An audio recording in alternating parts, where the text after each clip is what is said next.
being joined by Mr. Solly Mapaila, who's the first General Secretary of the SACP. Now, you know the prominent role that the SACP has played in making sure that Cyril Ramaphosa becomes president of the ANC. They've long advocated for this change. It also had impact on their party and its own vision of even going it alone if the ANC cannot do it their way. Mr. Mapaila, thank you for joining us. Your immediate reaction on being a winner, I suppose you could say, call yourself that too. No, that's a distortion. The SACP, firstly, let me congratulate Comrade Cyril Ramaphosa as president of the ANC and the other 5 officials, and to wish them well in this next term. Very difficult term. To lead the ANC is not an easy task. I must indicate that the SACP had never had a preferred winner. We had always articulated, and the media sometimes just refused to listen to this point, and at some point it became like a campaign against Cyril, because the question will be posed, you are supporting Cyril, and when we state the principle that says we support the ANC, we want the ANC to follow the process, we want a leader that will fight corruption, we want a leader that will fight against corporate capture of the state, we want a winner that will increase integrity of the ANC, its discipline, its moral outlook. And when we articulate that, then this were associated with Cyril. We are glad if it resembles the value system of the ANC. Now, Mr. Mapaila, just a point there that you just mentioned, that you do associate yourselves with the ANC. Would you still be running it solo come 2019 now that Cyril Ramaphosa, the candidate which you're articulating as the SACP, actually has come out stronger? Yeah, you are repeating the same distortion again. But you're here to clarify these things, not a distortion. Will you be running it alone come 2019? I just clarified it for him. You come from the same angle as well. Firstly, we work with every leader of the ANC, irrespective of who that leader is. We work with the outcome of the ANC. We work with any leader that the ANC elects across the country. What we have decided at our Congress is that we will actively campaign or participate in elections. We do campaign in elections actively at the moment through the alliance, through the ANC, which represent the alliance in that regard. What we've now decided was that there's a need for reconfiguration of the alliance, that is an update of how the alliance functions, given that the conditions in the country has changed since 1994, and therefore there was a need for the alliance to adapt to the new conditions. The alliance functioned for a long time underground, when we were banned, when we were in exile, when our leaders were in prison. But now things have changed, but its modus operandi has not changed. So that's what we have basically articulated, that needs to change, and that in that context, we may contest elections within the alliance or outside the alliance, based largely on the reconfiguration process. And we have adopted what we call a roadmap, which will seek consultations with the alliance components. We've already put it on the table of COSATU, as well as the SANCO and the ANC, to indicate that we've got this resolution. Now we have to outline a process of proper engagement of what will it mean, for instance, for us to contest elections on our own, and what will it mean if we do it within a reconfigured alliance. In fact, what will reconfiguration mean for us to contest elections? That roadmap will be processed until when we'll get the feedback in May Central Committee, which will then convene a special Congress to finalize, to take the final Mr. Mapaila, I see someone is just dying to ask you a question. It's just aging. Good morning, Mr. Mapaila. How are you? No, thank you. Mr. Mapaila, we saw you marching with Save South Africa. You just spoke of your intention as the SACP to fight corporate capture.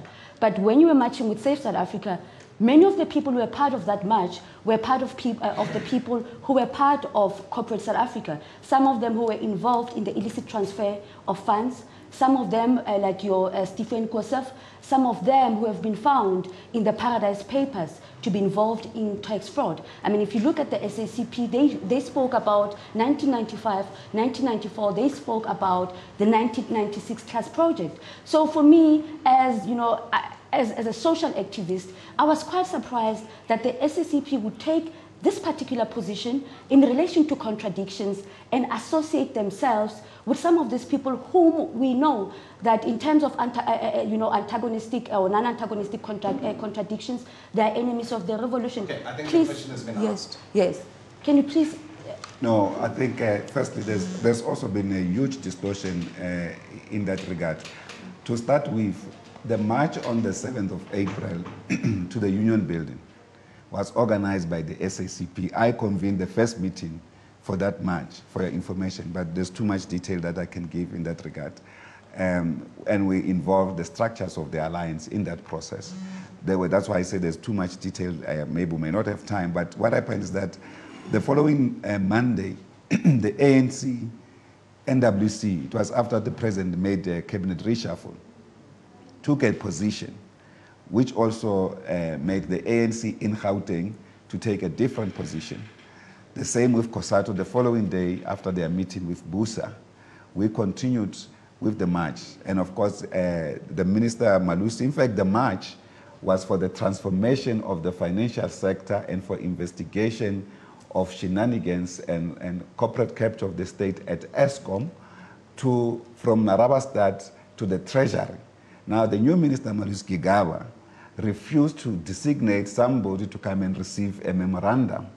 And therefore, we joined the March of Save South Africa from the Union Building and from the Church Square where we're supposed to end our march, because now our march was denied permission and was actually even declared illegal by Commissioner Patlani, who was even wrong because there's no illegal march in a democracy. It's an unlawful march instead of an illegal march. So in that case, that matter that doesn't arise. So it's an issue that we can find time to basically discuss. But in the interim, it's also important to say we had organized an Imbizo as the SACP in March.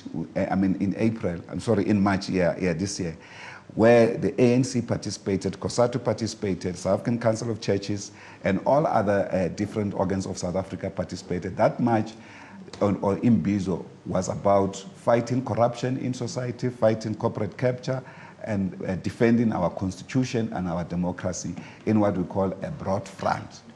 Mr. Mapala, may I ask you, what do you make of the composition of the top six right now? Well, we want to thank the ANC branches for deviating from the slate and factional politics that we have long called on the ANC leadership to address. In fact, at some point we called for President Zuma to rise above factions and unite the movement. And I think the ANC branches themselves, without a specific slate in this regard, decided in their own voting way to unite the organization. And that we think is an important outcome of this conference as well. Well, thank you so much for your time. That was the SACP First Deputy Secretary General, Mr. Solly Mapaila, joining us here in studio for the SACP's views regarding the election of Cyril Ramaphosa as the new ANC president. We are sitting in studio with Mr. Biliso Tetsi as well as Ms. Papano Pasha. Now, you've heard from the SACP's views. What would you say in response to Mr. Mapaila in his absence? Well, I would have loved to ask Mr. Mapaila. He spoke, he said that the SACP was protecting the constitution.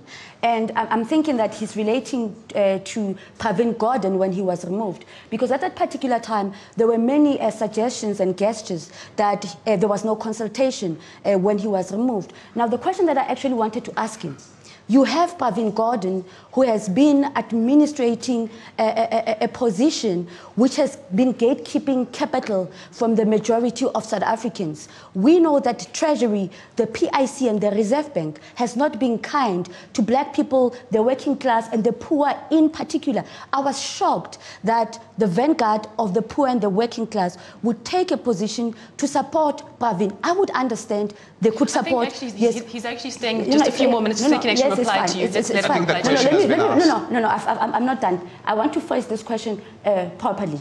I was shocked that a vanguard of the poor and the working class would go to such an extent where they would attack the president of the country for using his prerogative to change Pravin Gordhan, who was in fact for me, from where I was sitting, an enemy of the poor and the working class. Today we know that 600 billion of procurement from Treasury, only 10% of it goes to black people. When you look at the PIC, the majority of asset management companies are white, which means that it is white business which is able to get capital injection from the PIC. Black people are not able to do that. I have to protect my guest. I have to protect my guest. Can I have the right of reply? Just let him answer first because he is... No. I think, Papanu, it's a ruthless Ghana, sometimes without information. To start with, the fight for the protection of the Constitution had nothing to do with cabinet reshuffle. When we convened that meeting that I'm talking about, there was no cabinet reshuffle at the time. Secondly, it is the SACP that raised the question of the role of the Treasury inside the ANC NEC. And it is the same President Zuma and the SG who told us that the Treasury is part of government and government is one. So don't come here and try and create an impression just so that you can look nice to have attacked the Communist Party for doing its work. We've raised these issues inside the African National Congress about lack of transformation. We are the one that drove a program for transformation of the financial sector of this country for since 2000. And when we started this particular campaign, many comrades inside the ANC, because they didn't see tenders, they didn't understand that we're fighting the big monopoly, the real owners of the South African economy. As you know, the South African economy is financialized. They are now coming only now to join us, but in joining us, they don't even want to give credit to where it is due. No. That is why it's important that I don't appreciate this thing that just because it's a Communist Party, it must just be attacked. No, let me just steer, Papa, no, let me just steer this a different direction. SACP First Secretary General, Deputy Secretary General, pardon me. Now, the SACP has mentioned that they actually work together with every leader of the ANC that's been elected within the structures. And one of the challenges that is set to be in front of the new leadership is the issue of whether or not to allow President Jacob Zuma to actually continue his term as state president until 2019. What are your thoughts and views on that, especially with the backdrop of the fact that the SACP had actually barred the president from even addressing its meetings? Well, you see, that's another thing, because the president, firstly, because he was used to being dictatorial, to patronize the leadership of the ANC, he didn't receive kindly. We said to the ANC, after what he has done, we think to accord the ANC our always common courtesy, it will be inappropriate for him to come to our meetings. So on the basis that we have also taken a decision that he should step down as president, and that decision from the party's perspective still stands. It will be up to this leadership to see what they do with it, because we have given the main reasons why we think it should be done. We have presented that to the leadership of the ANC. So it's up to them to see this new leadership. We presented to the previous top 5, which unfortunately was so paralyzed, couldn't take decisions. They relied much on President Zuma. That is why even when we're faced with many difficulties, we needed meetings. We will postpone meetings even an hour before a meeting, a day before a meeting, which when it comes to conference, he blames us. He doesn't say, I'm the one that postponed meetings. Okay. Thank you so much for joining us in the studio. We are out of time, unfortunately. That was Mr. Solly Mapaila, the SACP First Deputy Secretary General.